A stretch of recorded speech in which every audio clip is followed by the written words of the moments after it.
The quickest way to discover who truly respects you is to let them believe you have nothing to offer. My name is Grant Holloway, and the day everything changed began with a plastic bucket filled with dirty water. It was a Saturday afternoon in late July, and our company picnic was being held at a large public park just outside the city. The weather was perfect. Bright sunshine reflected off the lake near the picnic grounds. Children ran across open fields, and long rows of company tents stretched across the grass. Employees brought spouses, parents, and children. Music played through outdoor speakers while food trucks lined one side of the event. To everyone around me, it looked like an ordinary company celebration. To me, it felt like the final chapter of something that had been falling apart for years. My wife, Lauren Holloway, loved events like these. She moved easily through crowds, laughing with coworkers and introducing family members to managers. Her father, Richard Bennett, worked in operations. Her mother, Sandra Bennett, worked in administrative support. Her older brother, Kyle Bennett, supervised one of the distribution centers. The company had become a major part of their lives. They spoke about it constantly. Promotions, executive decisions, office politics, department rankings. Sometimes it felt as though every family dinner eventually turned into a company meeting. I arrived shortly before noon carrying a folding chair and a small cooler. As usual, very few people paid attention to me. That never bothered me. In fact, I preferred it. I found a quiet place beneath a large oak tree and watched the event unfold around me. Lauren joined me briefly before being pulled away by coworkers. Several hours passed peacefully. Then the jokes began. At first they seemed harmless. Lauren teased me about being too quiet. Someone laughed. Then she joked about how little ambition I supposedly had compared to everyone else in her family. More laughter followed. I smiled politely and let it go. Unfortunately, some people mistake patience for weakness. The attention encouraged her. The jokes became sharper. Kyle joined in. Richard added a few comments. Several co-workers laughed along, eager to be part of the moment. I said nothing. Years earlier, their words might have bothered me. By then, I had learned that people often reveal more about themselves than about the person they are criticizing. Later that afternoon, the company organized a series of outdoor games. One involved teams carrying buckets of water through an obstacle course. Employees gathered near a temporary stage, while families formed large circles around the activity area. Phones appeared everywhere as people recorded videos and took photographs. Lauren was standing near the center of the crowd when she suddenly called my name. Dozens of heads turned toward me. "Grant, come here for a second," she said with a smile. Something about the expression on her face made me uneasy. I walked over anyway. The crowd widened, creating space around us. Lauren held one of the plastic buckets left over from the game.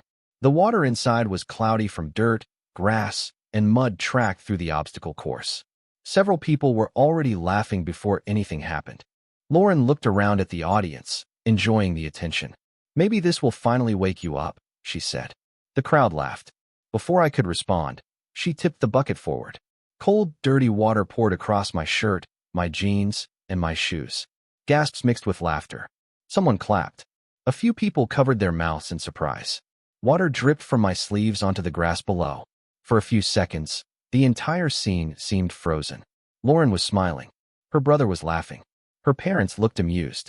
Around them stood dozens of employees, many of whom appeared unsure whether they should laugh or feel uncomfortable. I slowly wiped water from my face and looked around. Then I did something nobody expected. I smiled. Not because the moment was funny, because I suddenly understood something important. The people laughing believed they were witnessing a powerless man being humiliated. They had no idea how wrong they were. Without raising my voice, without arguing, and without showing anger, I simply nodded once and turned away. The laughter gradually faded behind me as I walked toward the parking lot. Nobody tried to stop me. Nobody asked if I was all right. But as I reached my truck, I noticed one detail that everyone else had missed.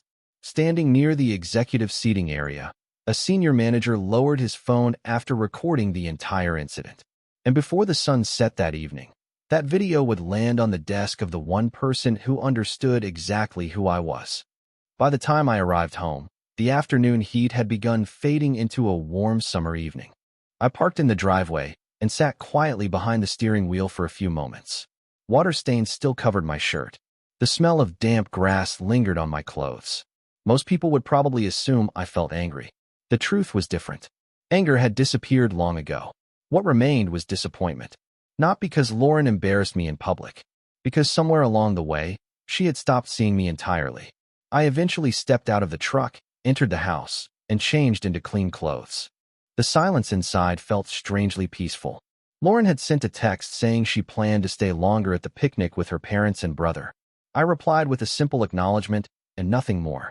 Then I made a cup of coffee and walked out to the backyard patio. The sun was slowly descending behind the trees, painting the sky with shades of gold and orange. For a while, I simply sat there listening to distant lawn mowers and birds settling into the evening. Then my phone rang. I looked down at the screen. Nathan Whitmore. Very few people would have recognized the name. To most employees, Nathan was the respected chief executive officer who ran the company. To me, he was also a trusted friend who had helped transform a small business into a national organization. I answered immediately. "Good evening," he said. His voice was calm, but I could hear concern beneath the professionalism. "I assume you have seen the video." I smiled faintly. "I assumed you would ask that." A brief silence followed. "Are you all right?" he asked. The question mattered more than anything else he could have said. "I am fine." Nathan exhaled slowly. "Good." Another pause followed. The video reached my inbox less than an hour ago. I leaned back in my chair and watched the sunlight move across the yard. I figured it might. Several executives received copies as well. That part surprised me slightly. I had expected the video to circulate among employees. I had not expected it to move so quickly through senior leadership. "People are talking," Nathan continued. "About the picnic? About what happened there?" I remained silent. Nathan rarely spoke carelessly. If he called personally, it meant something significant was already happening behind the scenes. "How bad is it?" I asked. "Bad enough that human resources received complaints before the event even ended." That answer caught my attention. At the picnic, laughter had seemed louder than concern. Apparently, appearances had been misleading. Complaints from who? I asked. Employees who were uncomfortable watching it. The evening breeze moved gently through the trees. For the first time all day, I felt a small sense of hope. Not because people were upset, because it meant respect still existed inside the culture we had worked so hard to build. Nathan remained quiet for a moment before speaking again. "There is something else you should know." His tone changed slightly. More serious. More deliberate. "Go ahead. Several senior managers recognized you." I closed my eyes briefly. That possibility had always existed. Although I stayed out of public attention, a small number of long-term leaders knew exactly who I was. "How many?" I asked. "Enough." Another pause followed. "And once they recognized you," the conversation changed completely. I understood exactly what he meant. Before recognition, people saw an ordinary husband being humiliated. After recognition, they saw the founder of the company being humiliated. The event itself had not changed. Only their perception had. "Interesting," I said quietly. "Very." Nathan hesitated before continuing. "Grant, I scheduled an executive leadership meeting for Tuesday morning." I stared across the yard. "That's soon." "Yes." "Related to this?" Another pause. "Partially." I knew Nathan well enough to understand what that answer meant. The picnic was not the real issue. The issue was what the picnic revealed. Culture. Assumptions. Respect. Character. The conversation ended a few minutes later. After hanging up, I sat alone as darkness slowly settled across the neighborhood. Lights began appearing in nearby houses. Cars rolled into driveways. Ordinary life continued all around me. Yet somewhere across the city, a video was spreading through offices, inboxes, and private conversations. And what Lauren did not know as she laughed with her family at the picnic was that by Tuesday morning, people throughout the company would begin asking a question she never imagined anyone would ask. Who exactly was Grant Holloway? The following Monday morning began like any other workday, at least on the surface. Sunlight poured through the kitchen windows while Lauren prepared coffee and scrolled through messages on her phone. Her parents had already started a family group conversation about the picnic. Kyle shared a photograph from the event. Richard responded with a laughing emoji. Sandra called it one of the funniest moments of the afternoon. Lauren smiled as she read the messages. Across the table, I remained quiet. She never noticed. Or perhaps she no longer paid attention to the things she considered unimportant. After breakfast, She left for work with a quick goodbye and drove toward company headquarters. I spent the morning handling personal business and taking several calls unrelated to the company. Around noon, my phone vibrated. It was Nathan. Interesting developments, he said immediately. That sounds promising. Depends on your definition of promising. I smiled slightly. What happened? Nathan lowered his voice. People are asking questions. I leaned back in my chair. The kind of questions you mentioned? Exactly. That answer did not surprise me. Human curiosity is powerful. Once uncertainty enters a workplace, people start searching for explanations. How is Lauren handling it? I asked. Nathan paused. Not well. That answer caught my attention. Explain. Several employees who normally stop and talk with her barely acknowledged her this morning. I remained silent. 2 department managers canceled lunch plans. That could be coincidence. One could be coincidence, Nathan replied. Several in a single morning usually is not. The conversation ended a few minutes later, but his words stayed with me. Later that afternoon, I learned exactly what he meant. Lauren arrived home earlier than usual. The moment she stepped through the front door, I knew something was different. She looked frustrated, confused. The confidence she carried so naturally had been replaced by uncertainty. She dropped her purse onto the kitchen counter and immediately opened the refrigerator. Strange day? I asked. She glanced toward me. Very. I kept my voice neutral. What happened? Lauren shook her head. I do not even know. She grabbed a bottle of water and sat at the kitchen table. People were acting weird all day. I listened quietly. Coworkers, managers, coworkers, even some executives. Her expression tightened. Everyone suddenly seems uncomfortable around me. I nodded slowly. Maybe they are busy. No, her answer came immediately. This feels different. For several seconds, neither of us spoke. Then she leaned forward. You know what is strange? What? Nobody will tell me anything. That detail interested me. Information travels quickly inside organizations. Silence usually means people know more than they are willing to say. Maybe you are imagining it, I suggested gently. Lauren laughed once. Not because she found the idea funny, because she clearly disagreed. Kyle noticed it too. Really? His supervisor barely spoke to him today. She frowned. My father said something similar happened in operations. I looked out the window toward the backyard. The pattern was spreading. Exactly as Nathan predicted. Maybe everyone is stressed. Lauren stared at me. You do not believe that. She was right. I did not. But I simply shrugged. That evening, after dinner, Lauren received a call from her mother. The conversation lasted nearly 40 minutes. I could hear fragments from across the room. Sandra sounded worried. Richard apparently believed someone had filed a complaint related to the picnic. Kyle suspected human resources was investigating something. None of them knew exactly what. They only knew the atmosphere inside the company had changed. When the call finally ended, Lauren sat quietly on the couch, staring at nothing. The television played in the background, but she was not watching it. Her mind was somewhere else entirely. Then my phone buzzed. A message from Nathan appeared on the screen. Executive meeting confirmed. Tuesday, 9 o'clock. I read it twice before locking the phone. Across the room, Lauren remained lost in thought. What she did not realize was that everyone in her family was searching for the wrong answer. Because the real reason the company was suddenly paying attention had nothing to do with the picnic itself. It had everything to do with the man standing in the middle of it. Tuesday morning arrived with an unusual sense of anticipation.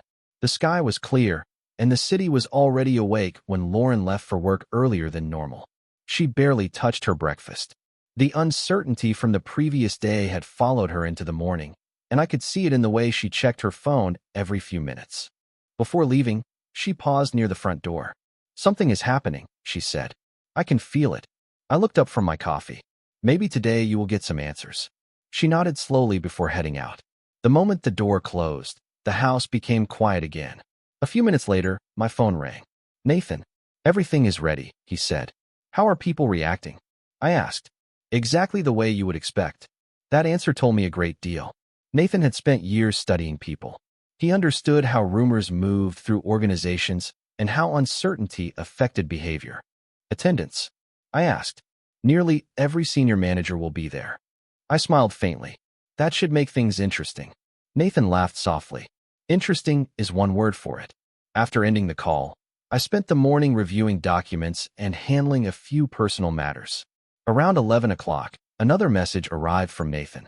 Company-wide meeting scheduled for Thursday afternoon. Mandatory attendance. I stared at the screen for several seconds. The timing made sense. Nathan never rushed important moments. He preferred preparation. By then, curiosity inside the company would be impossible to ignore. Meanwhile, inside headquarters, Lauren's day was becoming increasingly uncomfortable. I learned most of what happened later that evening. The moment she arrived home, I could tell something significant had changed. She entered the kitchen carrying a folder and immediately sat down at the table. "You were right," she said. "About what?" "Something really is happening." Her voice lacked the confidence I was used to hearing. "Tell me." Lauren rubbed her forehead. "Nathan announced a mandatory company-wide meeting." I raised an eyebrow. "That seems important." "Very important." She leaned back in her chair. "Nobody knows what it is about." I remained quiet. "The strange part is that everyone seems nervous." She looked directly at me. "Not excited. Nervous." That detail interested me. Fear often appears when people suspect they have missed something important. "What do you think it means?" I asked. Lauren sighed. "I do not know." For a moment, she stared toward the window. "But I keep feeling like people know something they are not saying." Later that evening, her parents and brother came over for dinner. The conversation quickly turned toward the upcoming meeting. Richard believed it involved restructuring.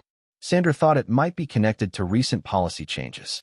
Kyle suspected leadership was preparing a major announcement. None of them considered the actual truth. In some ways, that was understandable. People rarely search for answers outside the boundaries of their assumptions. "Something happened after the picnic," Kyle said confidently. "I know it." Richard nodded in agreement. "Managers have been acting differently ever since." Lauren looked frustrated. "Then why will nobody explain what is going on?" Nobody had an answer. The conversation continued for nearly an hour. Theory after theory appeared and disappeared. Yet every explanation shared the same flaw. Each one assumed the company was focused on an event. None of them realized the company was focused on a person. After her family left, Lauren remained awake long after midnight. I found her sitting alone in the living room scrolling through company discussion forums on her phone. "Anything useful?" I asked. She shook her head. "Nothing." Then she hesitated. "Actually, there is one thing." "What is it?" Lauren lowered the phone slowly. "People keep mentioning the founder." My expression remained neutral. "The founder?" "Yes."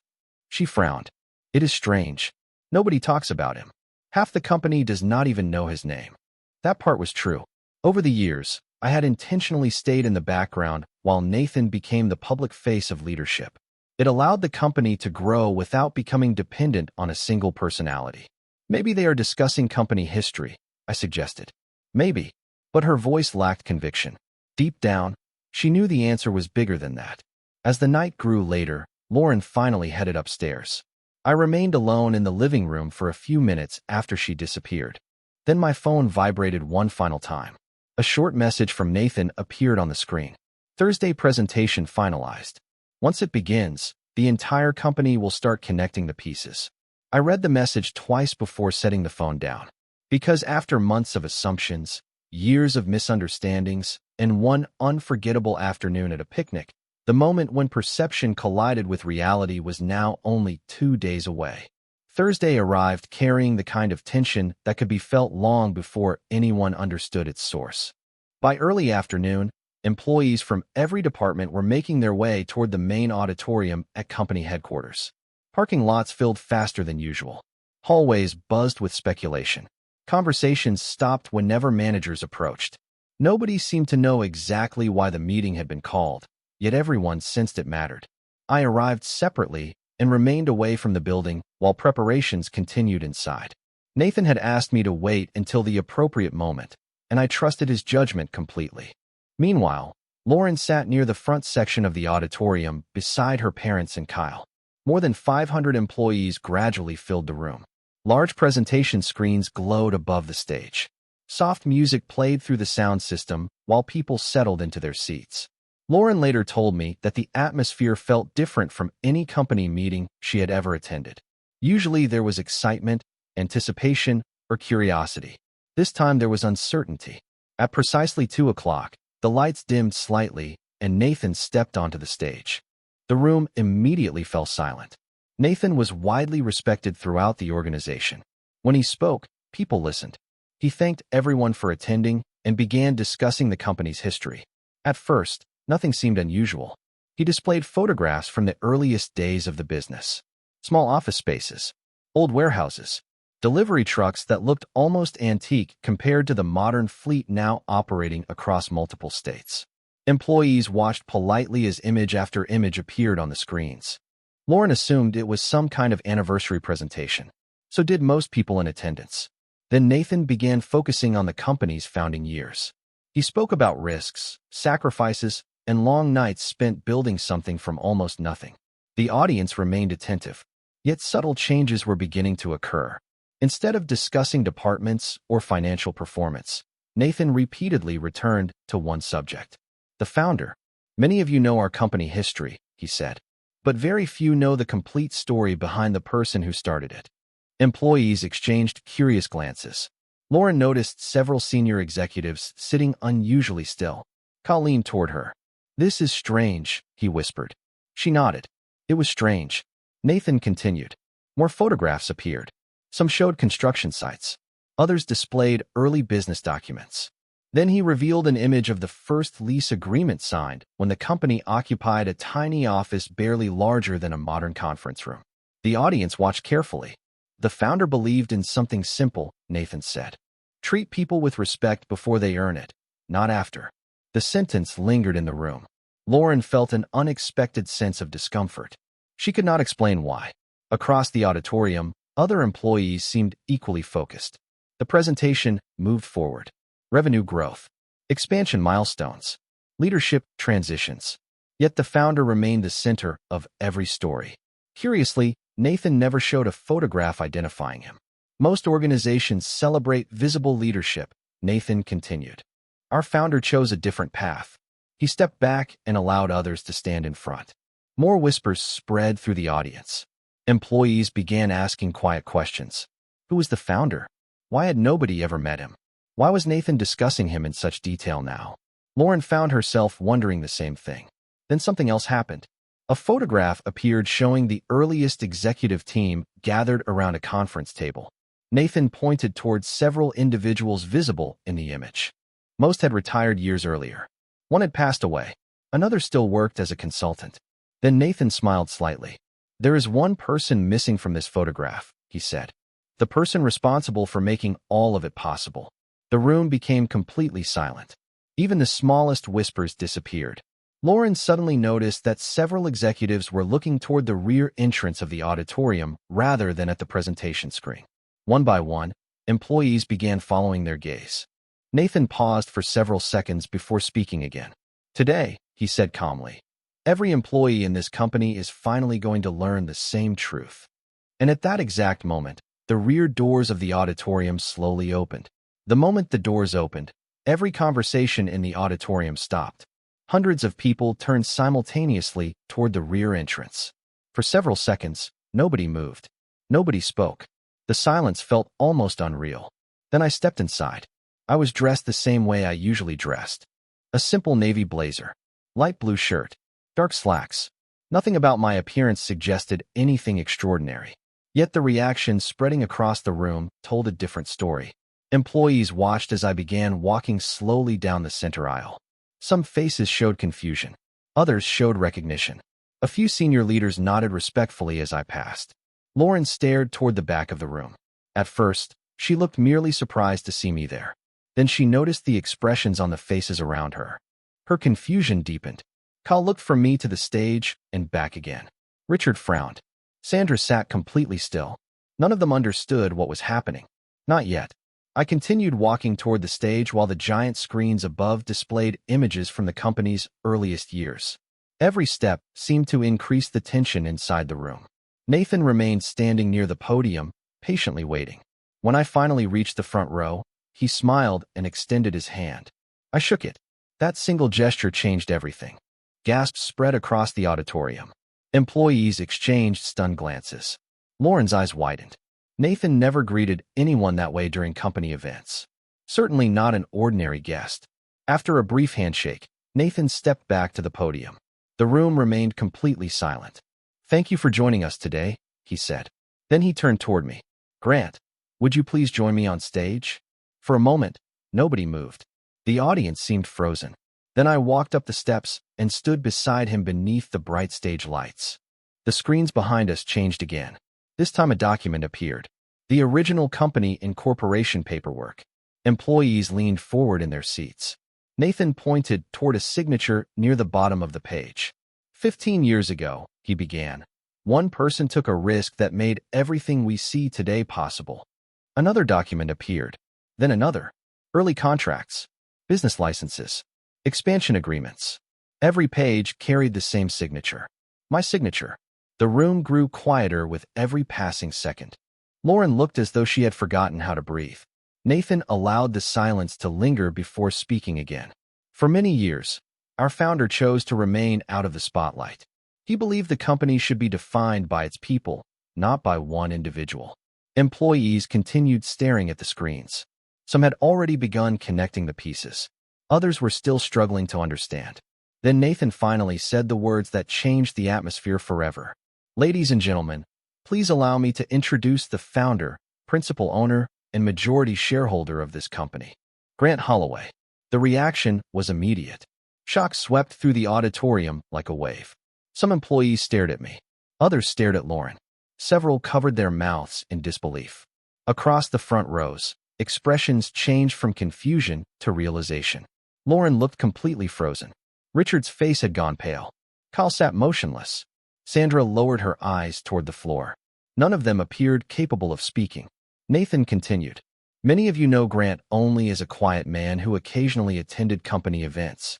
Few realized he built this organization from the ground up before stepping back from public leadership. More photographs appeared behind us. Early office spaces, construction projects, expansion announcements. Each image placed another piece into a puzzle that employees had been unknowingly assembling all afternoon. I looked out across the audience. Hundreds of faces stared back at me, some embarrassed, some amazed, some deeply uncomfortable. Yet I felt no satisfaction, no desire for revenge, only clarity. The truth had finally reached the people who needed to hear it. Nathan stepped away from the podium and handed me the microphone. The room became silent once again. Everyone expected something dramatic. A confrontation, an accusation, perhaps even retaliation. Instead, I looked across the audience and spoke calmly. For the past few days, many people have been asking the wrong question.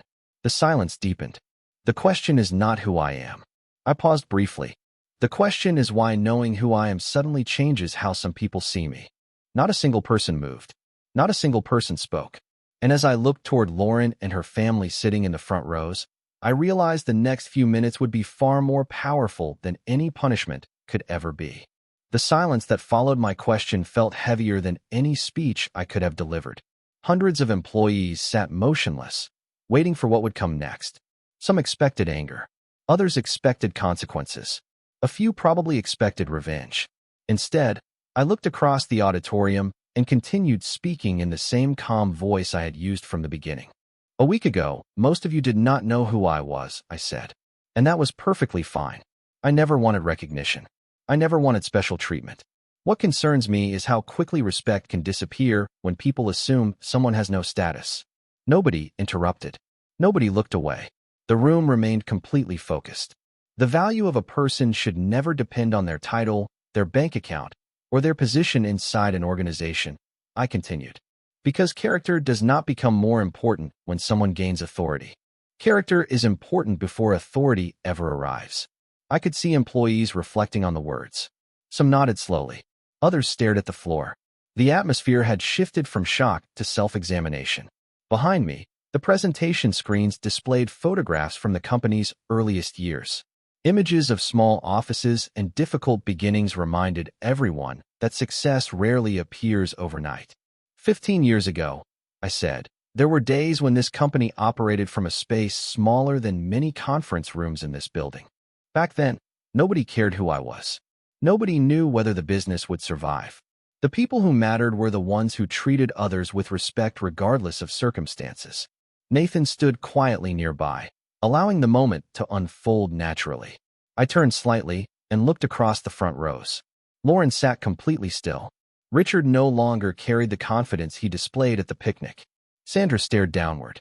Kyle looked as though he wished he could disappear into his seat. Yet I did not mention any of them. Not once. That choice seemed to surprise many people in the audience. I am not standing here to embarrass anyone, I said. I am standing here because culture matters. Every employee deserves dignity. Every person deserves basic respect. If we only offer kindness to people we believe are important, then kindness loses its meaning. A few moments of silence followed. Then I placed the microphone down on the podium. The speech was over. No accusations. No punishments. No dramatic confrontation. Just a lesson. For several seconds, nobody moved. Then something unexpected happened. One employee stood and began applauding. Another followed. Then another. Within moments, the entire auditorium rose to its feet. The applause echoed throughout the room. Not because I owned the company. Not because of the reveal. Because people understood the message. As the standing ovation continued, I noticed Lauren. Unlike everyone else, she remained seated. Not out of defiance. Out of shock. The reality of everything that had happened was finally reaching her. Eventually, the meeting ended. Employees slowly exited the auditorium, speaking quietly among themselves. Some approached Nathan. Others approached senior managers. A few simply left without saying anything. I stepped off the stage and moved toward a private hallway behind the auditorium. Nathan caught up with me a few moments later. "That went better than I expected," he said. I smiled. People usually respond well when they are treated like adults. Nathan laughed softly. "You know what everyone is talking about now." "What?" "Not the ownership." I raised an eyebrow. "The speech." That answer pleased me more than any title ever could. Meanwhile, the experience inside the auditorium was affecting Lauren in a very different way. Later that evening, she arrived home unusually late. When she entered the house, she looked emotionally exhausted. She set her purse down without speaking and walked directly into the kitchen. For several moments, neither of us said anything. Finally, she looked at me. There were no excuses in her expression. No anger. No defensiveness. Only confusion and regret. "Why did you not say anything?" she asked quietly. I knew exactly what she meant. Why did I not expose her? Why did I not retaliate? Why did I not use the power everyone suddenly knew I possessed? I looked at her for a moment before answering. Because that would not have solved the real problem. Lauren lowered her eyes. The silence that followed seemed endless. And for the first time since the picnic, I began to realize that the hardest consequences were only starting to arrive. The weeks that followed felt very different from anything Lauren had expected. No disciplinary actions were announced. No one lost a job. No public accusations appeared. The company simply continued moving forward. Yet sometimes the absence of punishment creates consequences that are impossible to ignore. The Monday after the meeting, Lauren arrived at headquarters carrying the same confidence she had always relied upon. By lunchtime, that confidence had started to fade. Coworkers remained polite, but conversations felt different. People who once laughed at every joke now responded with careful professionalism. Managers who previously sought her approval focused instead on their work. Nobody treated her unfairly. In many ways, that made the situation more difficult. There was no enemy to blame. No injustice to point toward. Only reflection. At home, life became quieter as well. Richard stopped making comments about status and promotions. Sandra no longer dominated family dinners with discussions about office politics. Even Kyle seemed less interested in impressing people. The entire family appeared to be re-evaluating years of assumptions. One evening, about a month after the meeting, Lauren sat across from me on the back patio while the sun disappeared behind the trees. For several minutes, she watched the fading light without speaking. Finally, she looked toward me. "Did everyone know?" she asked. "Know what? About you?" I considered the question. A few people knew. Most did not. She nodded slowly. "I spent years talking about the company." Her voice sounded distant. "I thought I understood what success looked like." I remained silent. Now I am not sure I understood anything. That was the first truly honest thing she had said since the auditorium meeting. Over the next several months, small changes began appearing. Lauren stopped attending social gatherings that revolved around office gossip. She volunteered for projects outside her department. She began arriving early and leaving late, focusing on actual work instead of visibility. According to Nathan, several executives noticed the difference. One afternoon, he called me with an update. "Your wife requested a transfer." That surprised me. "Why?" "She wants to start over." Nathan sounded thoughtful. A different division, different leadership team, different environment. I looked out my office window at the city skyline. Did she explain her reasoning? Yes. He paused. She said she wants people to evaluate her based on contribution rather than assumptions. After ending the call, I sat quietly for several minutes. Growth rarely arrives through dramatic speeches. More often, it arrives through uncomfortable self-awareness repeated day after day. Lauren was finally experiencing that process. Autumn arrived. Leaves turned gold and red throughout the city. Temperatures dropped. The company continued growing. Employees focused on new projects. The picnic gradually became old news. Yet its lessons remained surprisingly alive. One Friday afternoon, I attended a leadership luncheon with Nathan and several department heads. During the meeting, one manager shared a story about an employee helping a new hire without expecting recognition. Another discussed improving workplace culture. As I listened, I realized something important. The auditorium meeting had never been about revealing my identity. It had been about reminding people what kind of company they wanted to build. Respect could not depend on titles. Dignity could not depend on influence. Those ideas had begun spreading naturally through the organization. Several weeks later, Lauren and I crossed paths in the kitchen early one morning. She looked tired but focused. A stack of project files rested beneath her arm. "Big day?" I asked. She smiled faintly. "Presentation this afternoon." Nervous. A little. Then she surprised me. But for the first time, I think I earned the opportunity. After she left, I stood alone in the kitchen thinking about that sentence. Not because it was perfect, because it was honest. Later that evening, I learned her presentation had gone well. Her new department director praised the work publicly. The recognition had nothing to do with family connections, reputation, or assumptions. It came from effort. Real effort. Winter was approaching when everything changed again. One quiet evening, as snow clouds gathered beyond the horizon, my phone vibrated with a message from Lauren. The words were short. "There is something important I need to tell you. Can we meet tomorrow?" I read the message twice before setting the phone down. Because after months of reflection, growth, and silence, I had a feeling that the conversation waiting for us would finally answer the question both of us had been avoiding. The next afternoon, I arrived at a small coffee shop overlooking the river just as light snow began drifting through the cold winter air. The city seemed quieter than usual. Cars moved slowly along the streets, and the water beyond the windows reflected the pale gray sky. Lauren was already there when I arrived.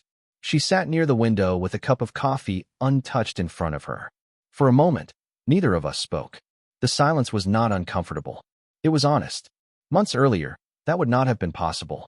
I sat across from her and waited. Finally, she took a slow breath. "Thank you for coming." I nodded. "You said there was something important you wanted to tell me." Lauren looked down at her hands for several seconds before speaking again. "I spent a long time trying to figure out what happened to me." Her voice was calm, but there was sadness beneath it. After the meeting, I wanted to blame everyone else. I wanted to blame embarrassment. I wanted to blame circumstances. She paused. Eventually, I realized the truth was much simpler. I remained silent. I stopped seeing people for who they were. She looked up. I started judging them based on what I thought they could do for me. The honesty surprised me, not because I disagreed, because she finally said it without defending herself. "Including you," she added quietly. Snow continued falling outside the window. Pedestrians moved along the sidewalk wrapped in heavy coats. Life continued around us while an old chapter slowly came to an end. "For years," Lauren said, "I thought success meant status, influence, recognition. I never realized how much that belief was changing me." She smiled sadly.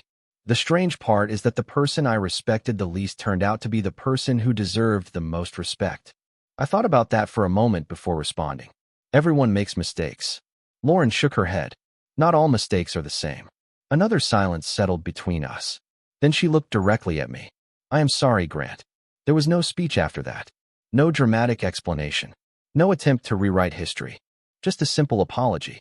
Somehow that made it more meaningful than any prepared statement ever could. I appreciated her honesty. I appreciated her growth. But I also understood something important. Growth does not always restore what was lost. Sometimes growth simply helps people become better versions of themselves moving forward. "I know," I said quietly. Lauren nodded. For the first time since the picnic, a small sense of peace appeared in her expression. We spent the next hour talking about life, family, work, and lessons learned. There was no anger, no resentment, just two people acknowledging the truth. Eventually, she stood and picked up her coat. "I do not expect anything from you," she said. "I just wanted you to know that I finally understand." I smiled. "That matters more than you think." Lauren returned the smile. Then she turned and walked toward the door. I watched her disappear into the snowy afternoon before looking back out across the river. As I sat there alone, I realized the story had never been about ownership. It was never about money, titles, or corporate success. It was about respect. The picnic revealed what people believed when they thought nobody important was watching. The meeting revealed what happened when assumptions collided with reality. But the months afterward revealed something even more valuable. People can change. People can learn. People can grow when they are willing to face uncomfortable truths. A year later, the company continued thriving. Employees focused on building careers and serving customers. Nathan remained an exceptional leader. Lauren built a strong reputation through hard work. Even her family seemed different. More humble. More thoughtful. Looking back, I do not remember the cold water nearly as much as I remember the lesson that followed. Respect should never depend on what someone owns. Kindness should never depend on status. And character should never depend on who happens to be watching. In the end, those lessons became more valuable than anything else. And now I am curious about your perspective. If you had witnessed everything that happened, what would you have done differently? Do you believe Lauren earned her redemption? Or do you think some mistakes leave permanent consequences? If stories about respect, growth, family conflict, and emotional justice resonate with you, consider subscribing and joining us again for more journeys that remind us what truly matters in life.